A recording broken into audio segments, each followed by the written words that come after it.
Hello നമസ്കാരം, ഞാൻ ബിന്ദു ആണ് കേട്ടോ. ഞാൻ ഇന്ന് വന്നിരിക്കുന്നത് ഒരു കേക്കിൻ്റെ റെസിപ്പി ആയിട്ടാണ്.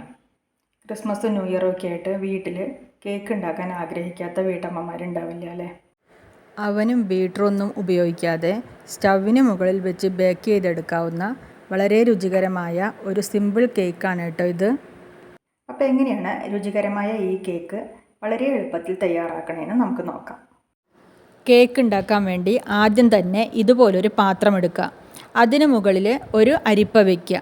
ഇതിലേക്ക് 1 കപ്പ് മൈദ, 1 teaspoon baking powder, 1/2 teaspoon baking soda എന്നിവ ചേർത്ത് നന്നായി മിക്സ് ചെയ്തതിന് ശേഷം അരിച്ചെടുക്കുക. ഒരു പ്രാവശ്യം അരിച്ചെടുത്താൽ മതി കേട്ടോ. ഇനി ഇത് മാറ്റി വയ്ക്കാം. ഇനി വേണ്ടത് ഡ്രൈ ഫ്രൂട്ട്സ് ആണ്. 12 ഈന്തപ്പഴം ഇതുപോലെ ചെറിയ പീസസ് ആക്കി വെച്ചിട്ടുണ്ട്. ടൂട്ടി ഫ്രൂട്ടി 1/2 കപ്പ് എല്ലാ കളറും എടുത്തിട്ടുണ്ട്. ഉണക്കമുന്തിരി 1/4 കപ്പ്, അണ്ടിപ്പരിപ്പ് കഷ്ണങ്ങളാക്കിയത് 1/4 കപ്പ്.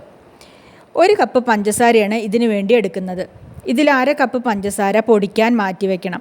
ബാക്കി 1/2 കപ്പ് എടുത്ത് കാരമലൈസ് ചെയ്യാൻ വേണ്ടി നോൺ സ്റ്റിക്ക് പാത്രത്തിലേക്ക് ഇട്ട് കൊടുക്കുക. പഞ്ചസാര നന്നായി വെതറിട്ട് കൊടുക്കണം കേട്ടോ. പഞ്ചസാര ബ്രൗൺ നിറമാകുമ്പോൾ നന്നായി ഇളക്കി കൊടുക്കുക. അല്ലെങ്കിൽ എല്ലാ വശവും ഒരുപോലെ ആവില്ല. ചില വശം കരിഞ്ഞു പോവും, ചില വശം ആവില്ല.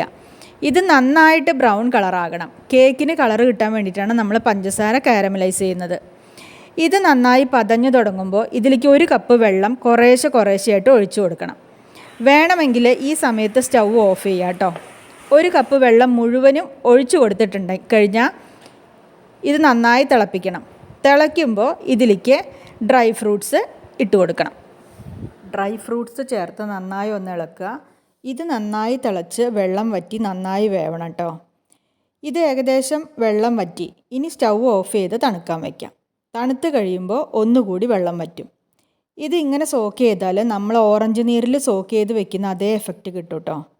നേരത്തെ കാരമലൈസ് ചെയ്യാൻ എടുത്ത 1/2 കപ്പ് പഞ്ചസാരയുടെ ബാക്കി 1/2 കപ്പ് പഞ്ചസാര നമുക്ക് പൊടിക്കാൻ വേണ്ടി മിക്സിയുടെ ജാറിലേക്ക് ഇടാം. ഇതിലേക്ക് 2 ഏലക്കയും 3 ഗ്രാമ്പും ഒരു ചെറിയ കഷ്ണം പട്ടയും ചേർത്ത് നന്നായി പൊടിച്ചെടുക്കുക. ഇതിലേക്ക് 2 കോഴിമുട്ടയും കൂടെ ചേർത്തിട്ട് നന്നായി ഒന്ന് അടിച്ചെടുക്കുക. അതിനുശേഷം ഇതിലേക്ക് 1/4 cup sunflower oil, 1 table spoon നെയ്യ്, 1 ടേബിൾ സ്പൂൺ പാൽപ്പൊടി ഓപ്ഷണലാണ്. നിങ്ങളുടെ കയ്യിലുണ്ടെങ്കിൽ മാത്രം ചേർത്താൽ മതി. പക്ഷെ ചേർത്ത് കൊടുത്താൽ നല്ല ടേസ്റ്റാണ് കേട്ടോ. ഇത്രയും ചേർത്തിട്ട് നന്നായിട്ടൊന്ന് അടിച്ചെടുക്കുക. നമ്മൾ നേരത്തെ കാരമലൈസ് ചെയ്ത് തണുക്കാൻ വേണ്ടി മാറ്റി വെച്ച ഡ്രൈ ഫ്രൂട്ട്സ് എല്ലാം നന്നായിട്ട് തണുത്തിട്ടുണ്ട് കേട്ടോ. ഇനി ഇതിലേക്ക് പഞ്ചസാരയും മുട്ടയും കൂടി മിക്സിയിൽ അടിച്ചു വെച്ച ആ മിശ്രിതം ഒഴിച്ചു കൊടുക്കുക. ഇത് നന്നായി ഒന്ന് മിക്സ് ചെയ്തെടുക്കുക. അതിനുശേഷം ഇതിലേക്ക് 1 കപ്പ് മൈദ കുറേശ്ശെ ഇട്ട് കൊടുക്കുക. ഇത് ഒരു വശത്തേക്ക് മാത്രം ഇളക്കി ഫോൾഡ് ചെയ്ത് മിക്സ് ചെയ്തെടുക്കുക കേട്ടോ. അപ്പോൾ ബാറ്റർ ഇവിടെ റെഡി ആയിട്ടുണ്ട്. ഇനി നമുക്ക് കേക്ക് ഉണ്ടാക്കാം. കേക്ക് ഉണ്ടാക്കാൻ വേണ്ടി ഒരു കേക്ക് ടിൻ എടുത്തിട്ടുണ്ട്. അതിലേക്ക് ഞാൻ കുറച്ച് ഓയിൽ ഒഴിച്ചു കൊടുത്തിട്ട് നന്നായിട്ട് തടവി കൊടുക്കുന്നുണ്ട് കേട്ടോ. കേക്ക് ടിന്നിൻ്റെ അടിഭാഗത്തും സൈഡിലും ഒക്കെ നന്നായിട്ട് തടവി കൊടുക്കുക. കേക്ക് പെട്ടെന്ന് വിട്ടു പോരണമെങ്കിൽ ഇങ്ങനെ നമ്മൾ നന്നായിട്ട് ഓയിൽ തടവി കൊടുക്കണം. ഓയിലോ നെയ്യോ എന്ത് വേണമെങ്കിലും നമുക്ക് തടവി കൊടുക്കാം. നന്നായിട്ട് എണ്ണ തടവിയതിന് ശേഷം ഇതിലേക്കൊരു ബട്ടർ പേപ്പർ വെച്ച് കൊടുക്കാം. അതിനുശേഷം ഇതിലേക്ക് കേക്കിൻ്റെ ബാറ്റർ ഒഴിച്ചു കൊടുക്കാം. നല്ല തിക്ക് ബാറ്ററാണ് കേട്ടോ നമ്മുടെ കേക്കിന് വേണ്ടി തയ്യാറാക്കിയിരിക്കുന്നത്. ഇതുപോലത്തെ തിക്ക് ബാറ്റർ തന്നെ തയ്യാറാക്കാൻ ശ്രദ്ധിക്കുക. അതിനുശേഷം ഇത് നന്നായിട്ടൊന്ന് ടാപ്പ് ചെയ്ത് കൊടുക്കാം. ടാപ്പ് ചെയ്ത് അതിലത്തെ എയർ ബബിൾസൊക്കെ ഒന്ന് പോകാൻ വേണ്ടിയിട്ടാണ്. നന്നായിട്ട് ടാപ്പ് ചെയ്തതിന് ശേഷം നമുക്ക് ഈ കേക്ക് ബേക്ക് ചെയ്യാൻ വെക്കുന്നതിന് മുമ്പ് നമുക്ക് ഈ കേക്ക് ഒന്ന് ഗാർണിഷ് ചെയ്യാം. കുറച്ച് ഉണക്കമുന്തിരി, അണ്ടിപ്പരിപ്പ്, ടൂട്ടി ഫ്രൂട്ടി എല്ലാം ഇതിൻ്റെ മുകളിൽ ഇട്ട് കൊടുത്ത് ചെറുതായിട്ടൊന്ന് ഗാർണിഷ് ചെയ്യാം കേട്ടോ. ഇങ്ങനെ ചെയ്യണമെന്ന് നിർബന്ധമില്ല, ആവശ്യമുണ്ടെങ്കിൽ മാത്രം ചെയ്താൽ മതി. പക്ഷേ കേക്കിന് ഒരു ഭംഗി കിട്ടാൻ വേണ്ടി നമുക്കിത് ചെറുതായിട്ടൊന്ന് ഗാർണിഷ് ചെയ്യാം. ബേക്ക് ചെയ്യാൻ വേണ്ടിയിട്ട് ഞാനൊരു പാത്രം 5 മിനിറ്റ് മുന്നേ സ്റ്റൗവിൻ്റെ മുകളിൽ വെച്ച് ഹീറ്റ് ചെയ്ത് വെച്ചിട്ടുണ്ടായിരുന്നു കേട്ടോ. അതിലേക്ക് സ്റ്റാൻഡ് വെച്ച് കൊടുക്കാം.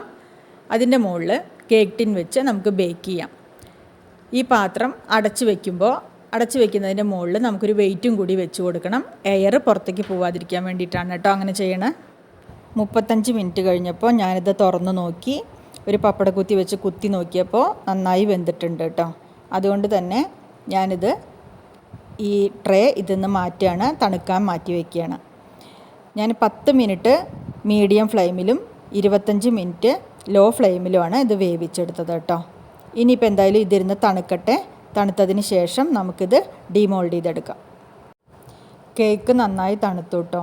ഇനി ഇത് ഞാൻ ഈ കേക്ക് ടിന്നിൽ നിന്നും ഒരു പാത്രത്തിലേക്ക് മാറ്റാൻ പോവുകയാണ്. അരികൊക്കെ വിടിയിപ്പിച്ചിട്ട് നമുക്കിത് ഒരു പ്ലേറ്റിലേക്ക് ഡീമോൾഡ് ചെയ്തെടുക്കാം.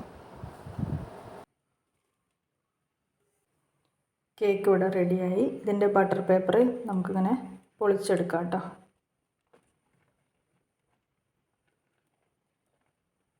സൂപ്പറായിട്ട് കിട്ടിയിട്ടുണ്ട് കേട്ടോ നമ്മുടെ കേക്ക്. മുകളിൽ ഡെക്കറേഷൻ ഇട്ട അണ്ടിപ്പരിപ്പ് മുന്തിരിയൊക്കെ കുറച്ച് താന്നു പോയിട്ടുണ്ടെന്നൊരു കുഴപ്പം മാത്രമേ ഉള്ളൂ. കുറച്ച് അണ്ടിപ്പരിപ്പേ മുകളിൽ കാണാനുള്ളൂ. അണ്ടിപ്പരിപ്പും മുന്തിരിയും ടൂട്ടി ഫ്രൂട്ടിയൊക്കെ ഇട്ടിരുന്നു, അതൊക്കെ ഒന്ന് താന്നു പോയിട്ടുണ്ട്. വേറെ കുഴപ്പമൊന്നുമില്ല കേട്ടോ. നമുക്ക് ഈ കേക്ക് ഒന്ന് കട്ട് ചെയ്ത് നോക്കാം കേട്ടോ.